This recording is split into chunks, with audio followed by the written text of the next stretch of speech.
السلام علیکم ورحمۃ اللہ وبرکاتہ۔ امید ہے آپ سب ایمان اور صحت کی اچھی حالتوں میں ہوں گے۔ رمضان مبارک۔ رمضان جیسی عظیم نعمت ایک بار پھر پانے پر بے انتہا شکر گزاری کے احساس کے ساتھ ہم قرآن لرن کرنے کی اپنی خوبصورت جرنی کنٹینیو کرتے ہیں۔ قرآن، جس کے بارے میں القرآن میں سورہ یونس میں آیت نمبر 58 میں اللہ سبحانہ وتعالیٰ میرے آپ کے اس پوری کائنات کے رب نے کرسٹل کلیئرلی مینشن کر دیا، قُلْ بِفَضْلِ اللَّهِ وَبِرَحْمَتِهِ فَبِذَلِكَ فَلْيَفْرَحُوا هُوَ خَيْرٌ مِّمَّا يَجْمَعُونَ۔ اے نبی صلی اللہ علیہ وسلم فرما دیجئے یہ اللہ کا فضل اور اس کی مہربانی ہے کہ یہ چیز قرآن اس نے بھیجی، اس پر تو لوگوں کو خوشی منانی چاہیے، یہ ان سب چیزوں سے بہتر ہے جنہیں لوگ سمیٹ رہے ہیں۔ اسی طرح سنن ابن ماجہ حدیث 215 میں آتا ہے، حضرت انس بن مالک رضی اللہ عنہ سے روایت ہے، رسول اللہ صلی اللہ علیہ وآلہ وسلم نے فرمایا، لوگوں میں سے کچھ افراد اللہ والے ہوتے ہیں۔ صحابہ کرام نے عرض کیا، اے اللہ کے رسول وہ کون لوگ ہیں؟ فرمایا، قرآن والے، وہی اللہ والے اور اس کے خاص بندے ہیں۔ اہل اللہ و خاصتہ ہم اہل القرآن۔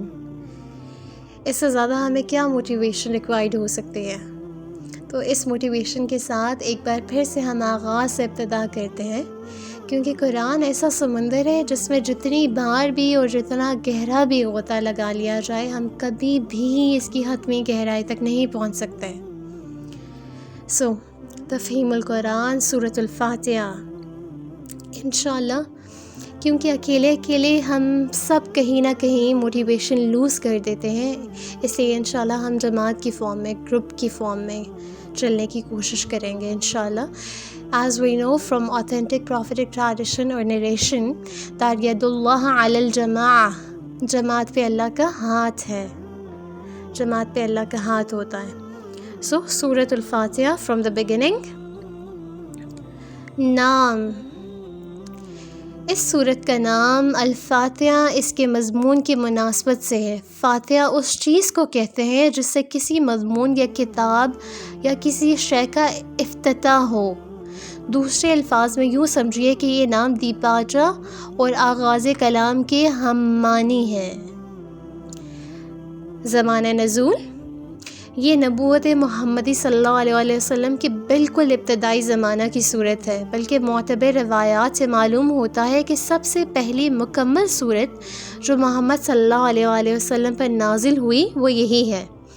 اس سے پہلے صرف متفرق آیات نازل ہوئی تھیں جو سورہ علق، سورہ مزمل اور سورہ مدثر وغیرہ میں شامل ہیں۔ مضمون، دراصل یہ سورہ ایک دعا ہے جو اللہ نے ہر اس انسان کو سکھائی ہے جو اس کتاب کا مطالعہ شروع کر رہا ہو۔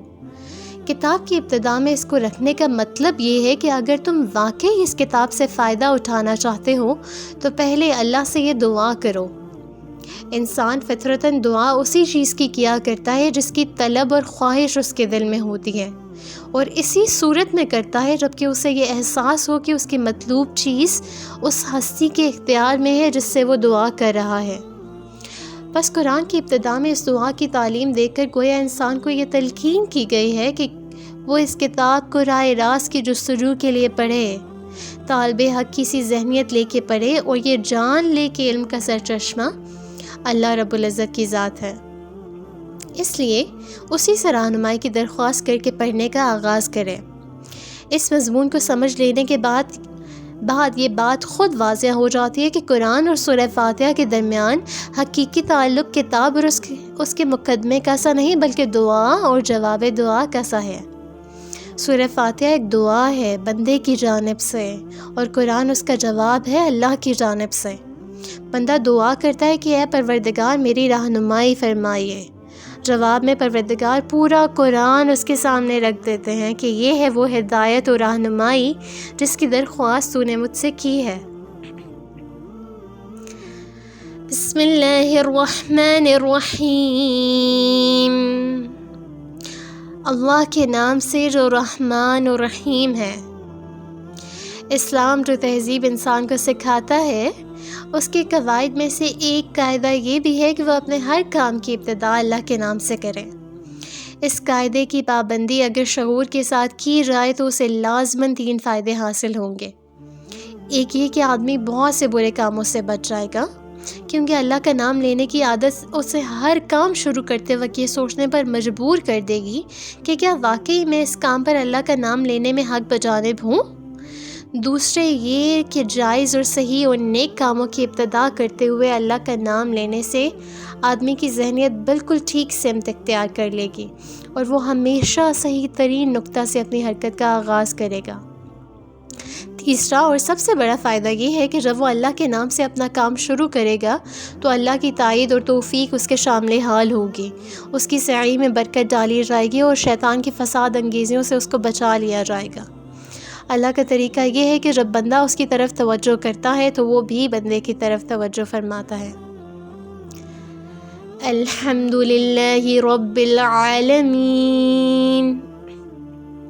جیسا کہ ہم دیپاجا میں بیان کر چکے ہیں، سورہ فاتحہ اصل میں تو ایک دعا ہے، لیکن دعا کی ابتدا اس ہستی کی تعریف سے کی جا رہی ہے جس سے ہم دعا مانگنا چاہتے ہیں۔ یہ گویا اس امر کی تعلیم ہے کہ دعا جب مانگو تو مہذب طریقہ سے مانگو۔ یہ کوئی تہذیب نہیں ہے کہ منہ کھولتے ہی جھٹ اپنا مطلب پیش کر دیا۔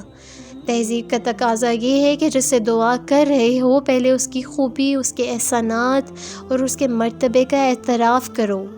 تعریف ہم جس کی بھی کرتے ہیں 2 وجہ سے کیا کرتے ہیں۔ ایک یہ کہ وہ بجائے خود حسن، خوبی اور کمال رکھتا ہو، قطع نظر اس سے کہ ہم پر اس کے ان فضائل کا کیا اثر ہے۔ دوسرے یہ کہ ہمارا محسن ہو اور ہم اعتراف نعمت کے جذبہ سے سرشار ہو کر اس کی خوبیاں بیان کریں۔ اللہ تعالیٰ کی تعریف ان دونوں حیثیتوں سے ہے۔ یہ ہماری قدر شناسی کا تقاضا بھی ہے اور احسان شناسی کا بھی کہ ہم اس کی تعریف میں رطب اللسان ہوں۔ اور بات صرف اتنی ہی نہیں ہے کہ تعریف اللہ کے لیے ہے، بلکہ صحیح یہ ہے کہ تعریف اللہ ہی کے لیے ہے۔ یہ بات کہہ کر ایک بڑی حقیقت سے پردہ اٹھایا گیا ہے، اور وہ حقیقت ایسی ہے جس کی پہلی ہی ضرب سے مخلوق پرستی کی جڑ کٹ جاتی ہے۔ دنیا میں جہاں جس چیز اور جس شکل میں بھی کوئی حسن، کوئی خوبی، کوئی کمال ہے، اس کا سرچشمہ اللہ ہی کی ذات ہے۔ کسی انسان، کسی فرشتے، کسی دیوتا، کسی سیارے اور کسی مخلوق کا کمال بھی ذاتی نہیں ہے، بلکہ اللہ کا عطیہ ہے۔ بس اگر کوئی اس کا مستحق ہے کہ ہم اس کے گرویدہ اور پرستار، احسان مند اور شکر گزار، نیاز مند اور خدمتگار بنے تو وہ خالق کمال ہے، نہ کہ صاحب کمال۔